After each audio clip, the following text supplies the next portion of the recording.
অমিতাভ বচ্চন, যিনি শুধু রূপালী পর্দার মেগাস্টার নন, বরং বাস্তব জীবনেও দায়িত্ববান নাগরিকের প্রতিচ্ছবি। এবার ভারতের সর্বোচ্চ করদাতা হয়ে ইতিহাস গড়লেন। পিঙ্গোভিলার রিপোর্ট বলছে ২০২৪-২৫ অর্থবছরে অমিতাভ বচ্চনের মোট আয় হয়েছে ৩৫০ কোটি রুপি, যার ফলে তাকে দিতে হয়েছে ১২০ কোটি রুপি আয়কর।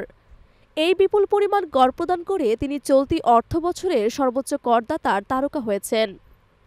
সূত্র জানাচ্ছে, কালকি 2898 এডি তারকা ইতোমধ্যেই তার শেষ কিস্তির আগাম কর ৫২.৫০ কোটি রুপি পরিশোধ করেছেন।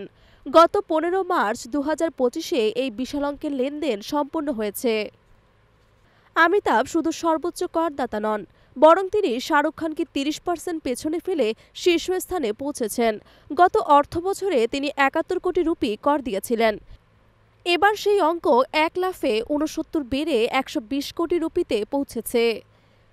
৮২ বছর বয়সেও অমিতাভ বচ্চনের এই অসাধারণ সাফল্য প্রমাণ করে তিনি শুধুমাত্র পর্দার কিংবদন্তি নন, বরং বাস্তব জীবনেও এক দুর্দান্ত দৃষ্টান্ত। তার অধ্যাবসায়, নিষ্ঠা এবং কঠোর পরিশ্রমই তাকে উচ্চতায় পৌঁছে দিয়েছে। এটাই শেহেনশাহের আসল পরিচয়।